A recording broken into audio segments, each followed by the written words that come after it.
Sina Toossi is a research associate with the National Iranian-American Council. He joins us now. Will that work, a barter system? It's going back in time, but apparently it's one way to get around this, isn't it? It remains to be seen. Right now, Iranian officials have dismissed the chances that the U.S. can actually reduce Iranian oil exports to zero. President Rouhani just gave a speech today that he said Iran has 6 ways to circumvent U.S. sanctions. Stuff that people are saying in the Iranian press, and to the extent that there is public information on this, black market oil trading oil on the spot in kind of the Indian Ocean, through the Caspian Sea with Russia.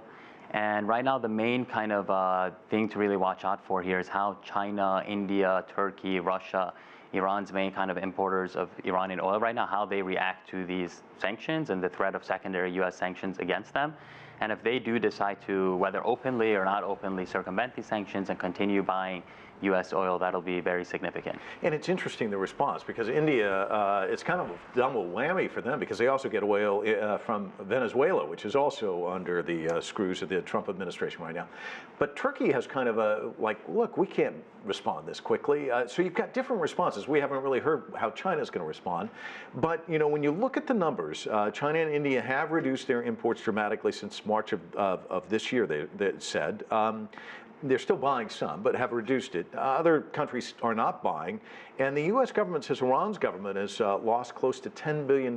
So economically, what will this do to Iran? So right now we've seen with the Trump administration's so-called maximum pressure campaign, since the administration left the Iran nuclear deal last May, they reimposed all the nuclear sanctions.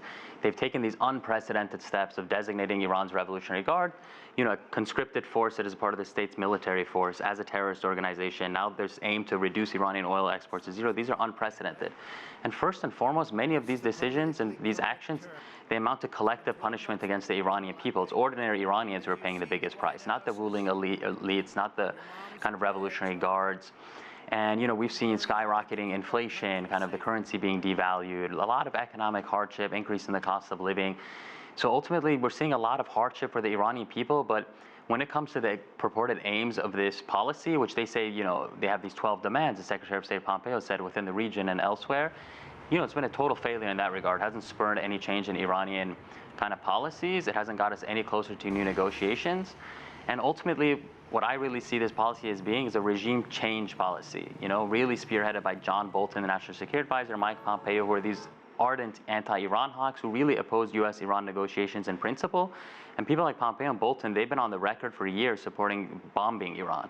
So this is really the stakes right now, and this is really creating the groundwork for dangerous escalation. And right now, Iran is still in the nuclear deal, and if they do leave, which many people say Bolton and them are trying to bait Iran into leaving the nuclear deal, then it's just all-out escalation, and the potential for war is unfortunately high. And you've been taking the temperature of this relationship between the United States and Iran for some time.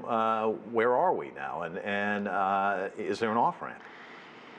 It's an unprecedented low. We had with the Obama administration, for the first time since the Iranian Revolution, with President Obama and President Rouhani, they tried a policy of diplomatic engagement to resolve one issue of U.S.-Iran difference, the nuclear issue.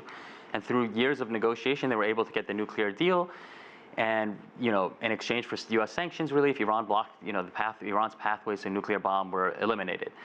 But right now, we're seeing that Trump has not only reverted to past pressure policies, he's gone to unprecedented heights with all his sanctions and all his pressure and these appointed people like Bolton. And again, right now we're in a situation where, in the Persian Gulf, in the Strait of Hormuz, in Iraq, elsewhere, there's all these trigger points for U.S.-Iran escalation.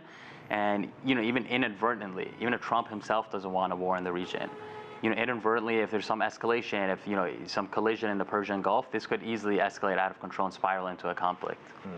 Sina Toossi, thanks so much for your analysis. Appreciate it. Thank you.